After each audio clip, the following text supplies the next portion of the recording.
नेपाल की महिलाएं जब अपने बिस्तर पर सोने जाती तो वे ऐसा क्या करती हैं जो अगर आप जान लें तो आप चौंक जाएंगे। मैं नेपाल में काम करता था, लेकिन इस बात से मैं बहुत परेशान हो जाता था कि घर आते ही मैं गहरी नींद में सो जाता था और मेरी नींद सीधी सुबह खुलती थी। रात में क्या हुआ मुझे कुछ याद नहीं रहता था। इसका कारण ये था कि मेरी पत्नी हर रात मेरे सो जाने के बाद मेरे घर की स्थिति बहुत खराब थी। इसीलिए जब किसी ने मुझे नेपाल में नौकरी करने की बात कही तो मैं नेपाल में सीधा काम करने चला गया। नेपाल जाकर मेरी परेशानियां और बढ़ गईं। मैंने अपनी तकलीफें कम करने की बहुत कोशिश की और कभी किसी लड़की की तरफ नहीं देखा। और इससे पहले मैंने कभी नौकरी ढूंढने की भी कोशिश नहीं की थी। लेकिन नेपाल में कुछ दिन रहने के बाद मेरा जीवन अच्छा होने लगा। एक नेपाली लड़की मुझे पसंद करने लगी। वो उम्र में मुझसे काफी छोटी थी। उसने मुझसे कहा कि वो मुझसे शादी करना चाहती है। जहाँ मैं काम करता था वहीं वो भी काम करती थी। मैं नेपाल के एक फैक्ट्री में प्रोडक्शन डिपार्टमेंट में काम करता था। वो भी मेरे साथ वहीं काम करती थी। जब उसने कहा कि वो मुझे पसंद करती है और मुझसे शादी करना चाहती है तो मेरी खुशी का ठिकाना नहीं रहा। मुझे बहुत खुशी हुई। मैंने कभी सोचा भी नहीं था कि बिजनौर के एक छोटे से गांव से आने वाला साधारण सा काम करने वाला एक लड़का कभी किसी नेपाली लड़की के लिए खास बन सकता है। ये बात सुनने में आपको अजीब लग रही होगी। मैं 35 साल का हूँ और वो 20 साल की एक जवान लड़की है। उसके साथ शादी करने का ख्याल आते ही मैं खुश हो गया था। उसकी उम्र केवल 20 साल थी और मेरे लिए ये बड़े सौभाग्य की बात थी कि मुझे उसके जैसी लड़की से शादी करने का मौका मिला। मेरे और उसके बीच लगभग 15 साल का अंतर था। उसने मेरे अंदर ऐसा क्या देखा कि उसने मुझसे शादी करने का सोचा। ये मेरे जीवन का सबसे खुशी का पल था, क्योंकि गांव में कोई भी लड़की मुझसे शादी नहीं करना चाहती थी। लोग कहते थे कि रमन नेपाल जाकर बहुत बिजी हो गया है, उसके पास ना समय है ना पैसे है जिसे हम अपनी बेटी को उसके भरोसे पर सौंप सके, और उसकी उम्र भी ज्यादा हो गई है। इन सब के बीच इतनी कम उम्र की लड़की मिलना मेरे लिए किस्मत की बात थी। वो इतनी सुंदर थी कि मैं उसके साथ अपना पूरा जीवन बिता सकता था। जब मैंने ये बात अपने माता पिता को बताई तो वे बहुत खुश हुए, लेकिन उसके बाद मेरी माँ की आंखों में आंसू आ गए। मैंने फोन पर माँ से पूछा कि माँ क्या हुआ। तब माँ ने कहा कि रमन, तुम्हें क्या लगता है कि वो नेपाली लड़की तुम्हें हमारे पास आने देगी? ऐसा तो नहीं होगा कि तुम नेपाल के होके रह जाओगे। खुश तो बहुत हो रहे हो कि तुम्हें इतनी कम उम्र की लड़की मिली है, और वो जरूर गांव की लड़कियों से ज्यादा सुंदर और मॉडर्न होगी। वो तुम्हारा ध्यान भी रखेगी क्योंकि तुम उससे उम्र में बड़े हो और उसने अपनी मर्जी से तुम्हें पसंद किया है। लेकिन चिंता की बात यह है कि तुम हमें पूरी तरह भूल जाओगे। हमने तुम्हें पाल पोस कर बड़ा किया है। हम तुमसे बहुत आशा लगाकर बैठे हैं, लेकिन अंत में तुम उस नेपाली लड़की के हो जाओगे। बूढ़े माता पिता की किस्मत में आखिरी वक्त में अकेलापन ही रह जाता है। तुमसे बात करके मन का बोझ हल्का हुआ। अब मैं फोन रख रही हूँ। माँ की रोने की आवाज मेरे कानों में गूंजने लगी। माँ ने सही कहा है कि जब मैं बबीता से शादी करूंगा तो बाकी लोगों को मुझे भूलना ही होगा। मैं बहुत परेशान हो गया। मैं सोचने लगा कि इंसान की कमाई का रास्ता उसे कितनी तकलीफों में डाल देता है। उसे अपने लोगों को भी छोड़ना पड़ता है। मैं उन सभी लड़कियों का दर्द महसूस कर रहा था कि जो अपने माँ बाप को छोड़कर ससुराल चली जाती हैं। फिर उन्हें मायके जाने के लिए अपने ससुराल वालों से परमिशन लेनी पड़ती है। जब मैंने अपनी होने वाली नेपाली पत्नी से ये सब बातें कही तो उसने मुझे गले से लगा लिया और कहा कि तुम ऐसा क्यों सोच रहे हो? क्या मुझे नहीं पता कि तुम एक संस्कारी परिवार के वारिस हो, और मैं भी इन सब से अलग नहीं हूँ। जैसे तुम्हारे परिवार वाले सोचते हैं वैसे ही मेरे परिवार वाले भी सोचते हैं। मुझे तुमसे बस एक ही उम्मीद है कि तुम मुझे अपनी जिंदगी में हमेशा प्यार करोगे, मुझे इतना प्यार दोगे कि मैं पूरी जिंदगी खुश रह सकूं। ये सच है कि जो लड़के अपने माता पिता का सम्मान करते हैं वही असली मर्द होते हैं, और वही अपनी पत्नी को भी बहुत प्यार और सम्मान देते हैं जो कि एक पत्नी चाहती है। मैंने उसे पूछा कि क्या तुम खुश हो? फिर मैंने उससे पूछा कि क्या तुम मुझे मेरे माता पिता के पास जाने की परमिशन दोगी? तुम्हें याद है ना, तुमने कहा था कि तुम शादी के बाद तुम वहां रहोगी। तो मेरी पत्नी ने कहा कि अरे बुद्धू, मैं तुमसे ये कहना चाहती हूँ कि तुम अपने माता पिता को नेपाल बुला लो। अब वो उस घर में रहकर क्या करेंगे? तुम तो उनके इकलौती औलाद हो। वो तो वहाँ अकेले रहते हैं। अगर तुम चाहो तो उन्हें यहाँ बुला सकते हो। तुम तो कहते हो कि तुम्हारे रिश्तेदार अच्छे नहीं हैं, वे तुम्हारे परिवार के साथ अच्छा व्यवहार नहीं करते, तो वहाँ रहने का क्या मतलब है? तुम उन्हें यहाँ बुला लो और उनके सामने ही हम शादी कर लेंगे। बबीता के ये शब्द मुझे बहुत अच्छे लगे। मैंने अपने माता पिता को ये खुशखबरी दी। मेरे माता पिता के आने का सारा खर्चा बबीता ने किया था। इसके अलावा उसके पास पैसे की कोई कमी नहीं थी, क्योंकि वो पहले से ही फैक्ट्री में काम करती थी। जब वो 18 साल की थी तब से वो काम कर रही थी, जबकि मैंने नौकरी में शुरुआत हाल में ही की थी। इसीलिए मेरी सैलरी उससे कम थी। शायद बबीता जीवन में ऐसा कोई लड़का चाहती थी जिसके साथ रहकर उसे अच्छा लगता हो। मुझे देखकर उसे उम्र का फर्क नहीं, बल्कि मैं उसे व्यवहार में अच्छा लगता था। सिर्फ गांव के लोग ही ऐसा सोचते थे कि वे अपनी लड़की की शादी मुझसे नहीं करेंगे। खैर, अब मेरे पास ऐसी एक लड़की थी जो मुझे पसंद करती थी। मैंने एक हफ्ते के अंदर अपने माता पिता को नेपाल बुला लिया। ये सब देखकर मेरे रिश्तेदार भी हैरान थे कि रमन का भाग्य अचानक बदल गया है। तय की हुई तारीख के दिन मेरी शादी हो गई। उस दिन मैं बहुत खुश था। मुझे विश्वास नहीं हो रहा था कि ये सब कुछ असल में हो रहा है या ये कोई सपना है। मेरी पत्नी ने मुझे कहा कि वो मुझसे सिर्फ प्यार और आत्मसम्मान चाहती है। आज रात 2 बजे वो मेरे कमरे में मेरे सामने बैठी थी। वो बहुत सुंदर लग रही थी। वो किसी सुंदर परी की तरह लग रही थी, जैसे कोई निर्दोष परी मेरे सामने बैठी हो। मैं भी बहुत ज्यादा स्मार्ट लग रहा था। मैंने भी बहुत महंगे कपड़े पहने थे, लेकिन मैं तो अनपढ़ था। अनपढ़ होने की वजह से मैं ये समझ नहीं पाया कि अपनी पत्नी के लिए गिफ्ट को किस तरह सजाकर लाना चाहिए। किसी तरह एक थैली लेकर चला आया था।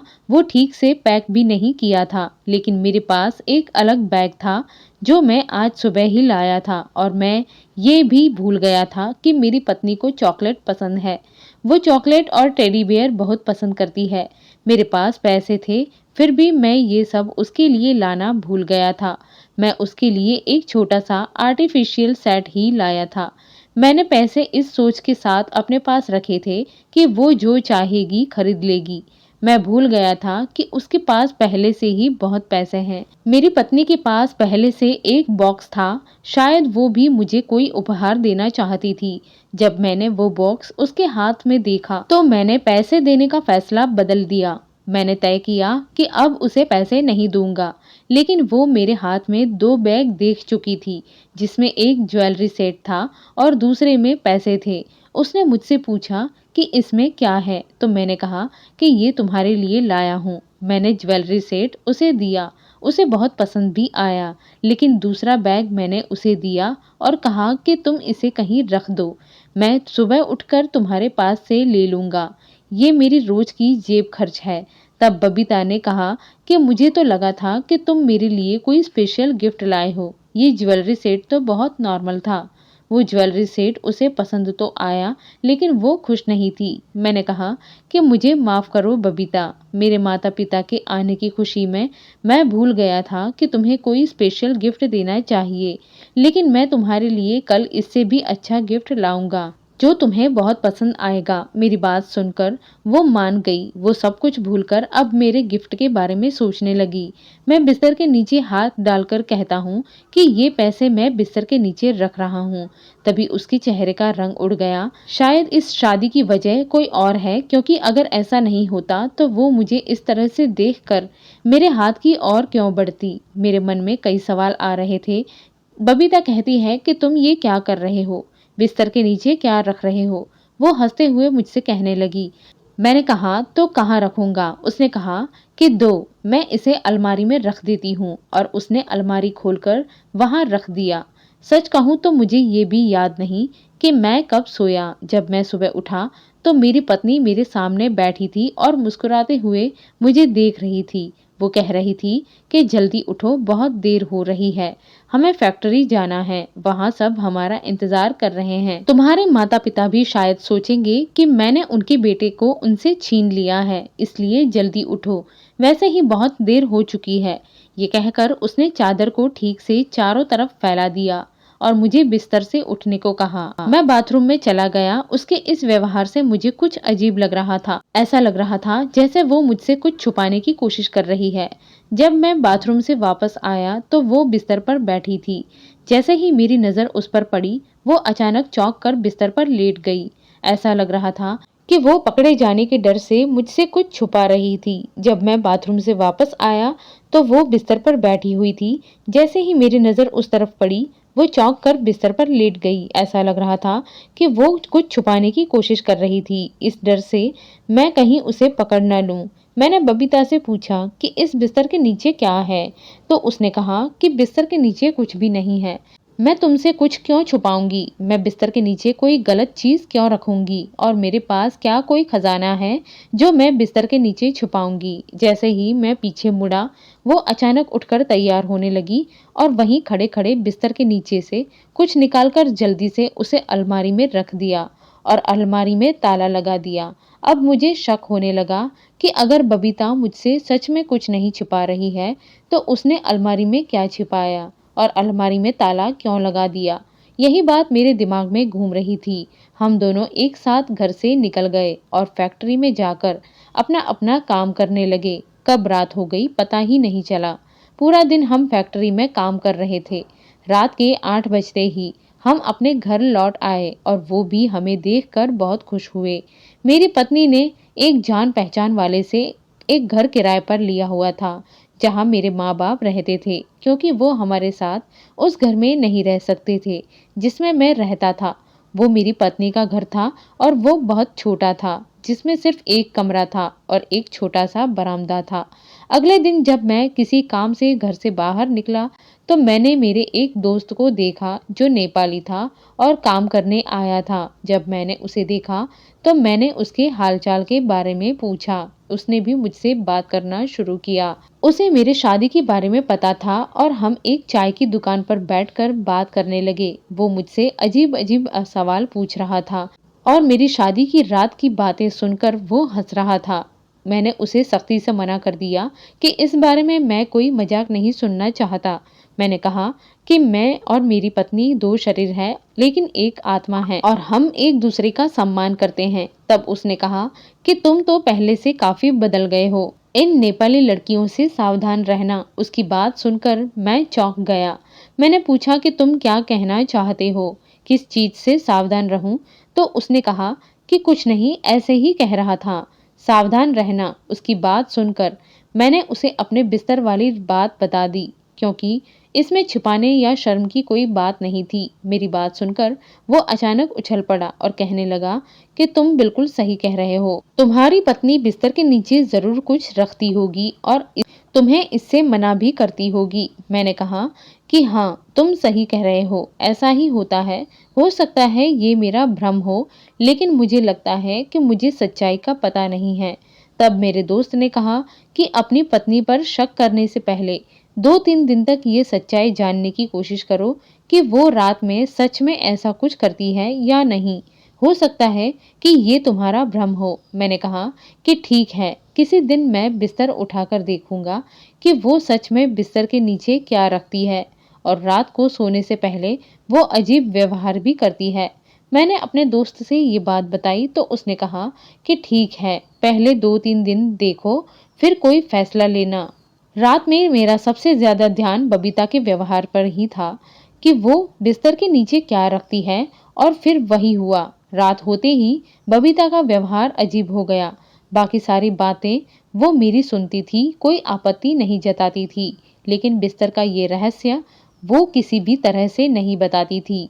वो बिस्तर के चारों ओर चादर इस तरह से दबाकर रखती जैसे कोई खजाना छिपा कर रखा हो और अपने सोने की और के बिस्तर पर इस तरह करती, फिर कहती कि रमन, उस तरफ जाकर सो जाओ। मैं जो कुछ भी करता वो मुझे अपनी जगह से हटा देती और कहती कि मैं देख रही हूँ कि तुम मेरी जगह सोने की कोशिश कर रहे हो, किसी बहाने से बिस्तर के नीचे देखना चाहते हो कि क्या है।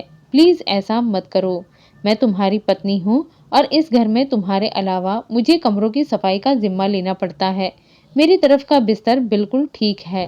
फिर वो मेरे पास आकर मेरे तकिए पर लेट जाती और मेरे हाथ पर अपना सिर रख देती। मैं मजबूर था, क्योंकि कोई भी व्यक्ति पहले पहले इतनी बातें खुलकर नहीं कहता है, सब कुछ साझा नहीं करता है। मैं चुप हो गया और वो मेरे हाथ पर सिर रखकर सो गई और मैं भी सो गया। जब मैं उठा, मुझे कुछ याद नहीं था कि क्या हुआ था और मेरी पत्नी ने कब वो चीज़ बिस्तर के नीचे से निकालकर अलमारी में रख दी थी और उसे ताला लगा दिया था। अब मुझे पूरा यकीन हो गया था कि वो जरूर बिस्तर के नीचे कुछ रखती थी। अगले दिन मैंने अपने दोस्त को फैक्ट्री के सामने नहीं देखा और मैंने अपने दोस्त को ये सारी बातें बता दी। तब उसने कहा कि तुम्हारी पत्नी का जरूर कोई ना कोई मकसद है ये सब करने का। अब तुम्हें उसकी सच्चाई जाननी होगी कि वो बिस्तर के नीचे क्या रखती है और क्यों रखती है। इसकी वजह भी तुम्हें ही पता करना होगा। दरअसल मुझे शुरू में ही शक हुआ था, जिसके पास भगवान का दिया सब कुछ है, वो क्यों तुमसे शादी करेगी। 28 साल की एक लड़की, वो चाहती तो किसी कम उम्र के लड़के से शादी कर सकती थी। थोड़ा सोचो, तुम्हारे अंदर ऐसा क्या खास है कि उसने तुमसे शादी की। वो जरूर कुछ और करना चाहती है। मेरे दोस्त की बातें मुझे डरा रही थी। मैंने उससे पूछा कि तुम कहना क्या चाहते हो, क्या करना चाहते हो मेरे साथ। मेरी बात सुनकर वो कुछ सोचते हुए बोला कि देखो रमन, मैं तुम्हें बेवजह किसी शक में डालना नहीं चाहता, लेकिन एक बात तो सच है जो मैं देख रहा हूँ। शायद तुमने भी गौर किया है कि वो रात में सोते वक्त बिस्तर के नीचे कुछ रखती है और सुबह निकाल लेती है। अब ये पूरी तरह तुम पर निर्भर करता है कि तुम उस चीज को कैसे ढूंढ निकालते हो, क्योंकि अगर कुछ गलत निकला तो तुम्हारी जिम्मेदारी कौन लेगा। और अब तो तुमने अपने माँ बाप को भी यहाँ बुला लिया है। जरा सोचो, ये लड़की 1 महीने पहले तुम्हारे लिए अजनबी थी और आज तुम उसके साथ एक ही घर में रहते हो, खाना खाते हो। तुम कैसे जानोगे कि वो लड़की असल में कौन है और वो तुम्हारे साथ क्या करना चाहती है। तुम समझदार हो, फिर भी किसी पर इतना भरोसा नहीं करना चाहिए। तुम्हारे सिर पर तुम्हारे माँ बाप की जिम्मेदारी है, तुम अकेले नहीं हो। आज मैं सोचता हूँ कि अब जबकि मैं बड़ा हूँ, इस रिश्ते में जिम्मेदारी से काम से लूंगा और घर जाकर जबरदस्ती बिस्तर उठाकर देखूंगा कि उसके नीचे क्या है। ये नहीं हो सकता कि बबीता मुझे रोज उसी बात के लिए मना करे और हर बार मैं उसकी बात मानूं। पति पत्नी के बीच तो कोई राज होना ही नहीं चाहिए। मैंने तय कर लिया था कि घर पहुंचते ही बिस्तर उठाकर देखूंगा।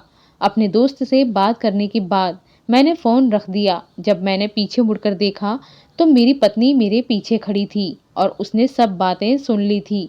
उसे वहां देखकर मुझे शर्म महसूस हुई कि मैंने कितनी बड़ी गलती की है। न जाने वो मेरे बारे में क्या सोचेगी। मैं मन ही मन पछता रहा था कि मेरी पत्नी मेरे सारे प्लान जान गई। अब मैं उससे ये भी नहीं पूछ पा रहा था कि तुम बिस्तर के नीचे क्या रखती हो। अगर मैंने ये पूछा होता तो वो मुझे बुरा समझती। उसके चेहरे के हाव भाव देखकर ऐसा लग रहा था कि वो मुझसे बहुत नाराज है और खुद का गुस्सा कंट्रोल कर रही है। उसे लग रहा होगा कि मैं कितना बुरा इंसान हूँ जो अपने दोस्त के सामने अपनी पत्नी की बदनामी कर रहा हूँ। मेरा दोस्त भी समझ गया था कि मैं अपनी पत्नी के सामने शर्मिंदा महसूस कर रहा हूँ। मेरे दोस्त ने कहा कि तुम पागल हो क्या? अगर उसे पता भी चल गया कि तुम मुझसे इस बारे में बात कर रहे थे तो तुम्हें उस पर भरोसा करना चाहिए। तुम बस घर जाओ और बिस्तर को हटाकर देख लो और कहो कि मैं सिर्फ ये जानना चाहता था कि बिस्तर के नीचे क्या है।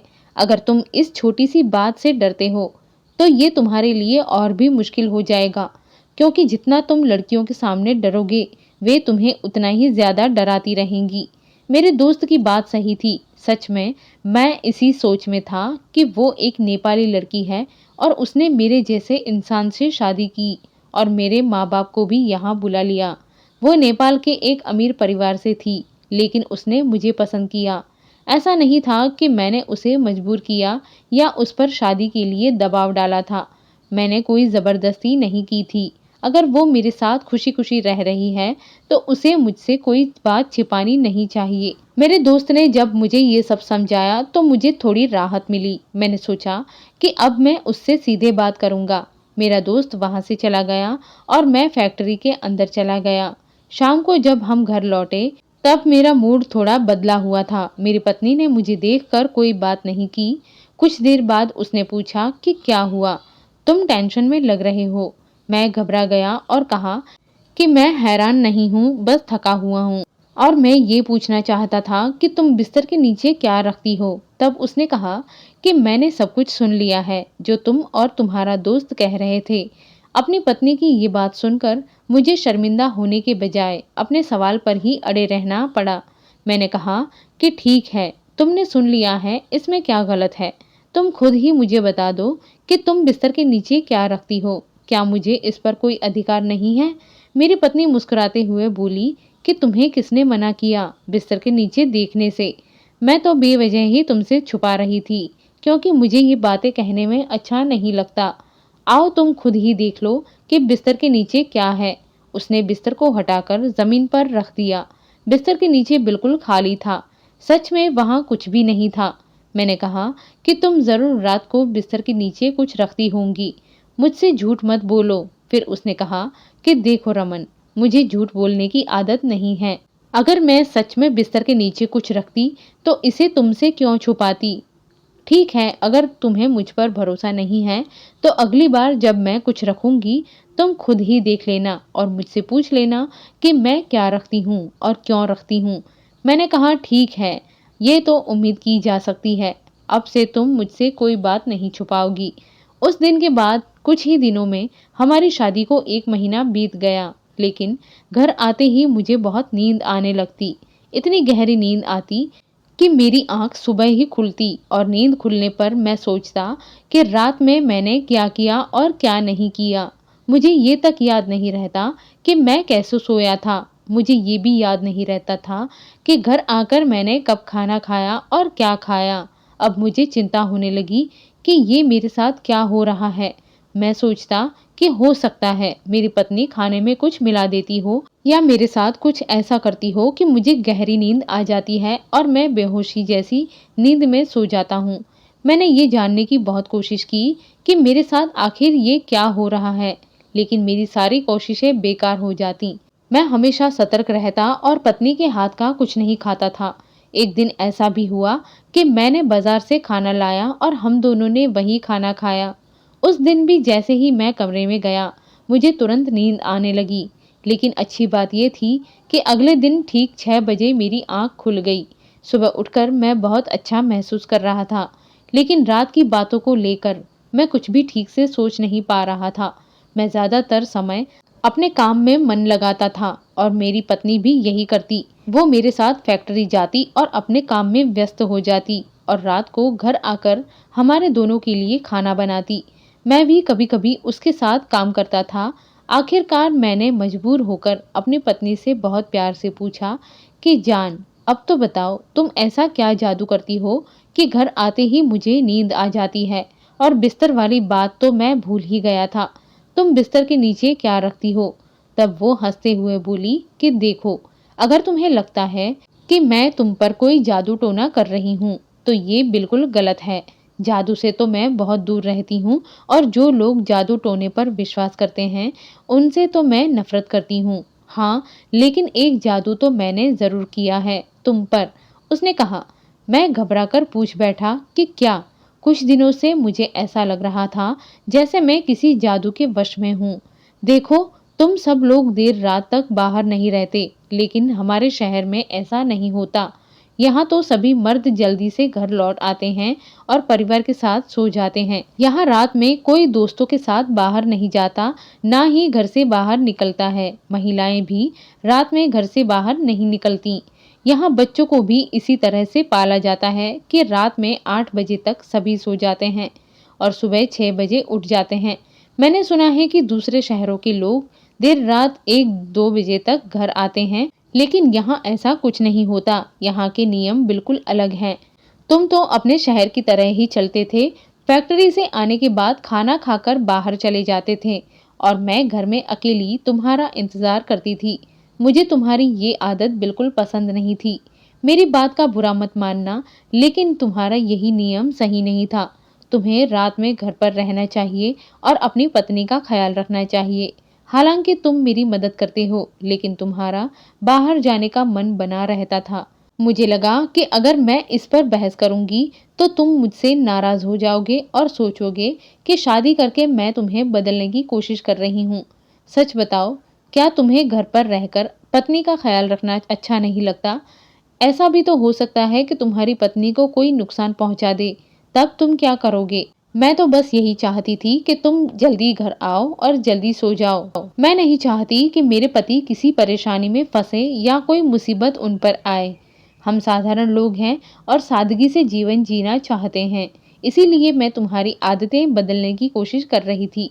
शायद तुम्हारे गांव में ऐसा होता होगा, सभी देर रात तक बाहर रहते होंगे, लेकिन यहाँ ऐसा नहीं होता। यहाँ रात होते ही कोई बाहर नहीं निकलता। यहाँ के लोग सुबह जल्दी उठते हैं और शाम को जल्दी लौट आते हैं, फिर परिवार के साथ समय बिताते हैं और खाना खाकर सो जाते हैं। जहाँ तक तुम्हारे जल्दी सोने की बात है, तो मैं एक अलग तरह की मच्छर भगाने की अगरबत्ती जलाती हूँ, जिसकी खुशबू से हम दोनों को नींद आ जाती है। अगर तुम्हें लगता है कि तुम्हारे सोने के बाद मैं कहीं और जाती हूँ या किसी से मिलने जाती हूँ, तो ऐसा बिल्कुल नहीं है। मैं तो तुम्हारे साथ ही सो जाती हूँ और इसी खुशबू के कारण तुम्हें घर में आते ही नींद आने लगती है। बस इतना ही कारण है। मैंने ये सब कुछ सोचे समझे किया, ताकि हम सादा और शांतिपूर्ण जीवन जी सके। छोटी छोटी बातों पर शक करना छोड़ दो। अगर तुम मुझसे सीधे पूछते तो मैं साफ साफ बता देती। पत्नी की ये सारी बातें सुनकर मुझे बहुत शर्मिंदगी हुई। सच में हम कई बार छोटी छोटी बातों को बेवजह बढ़ा लेते हैं, जो जरूरी नहीं होती।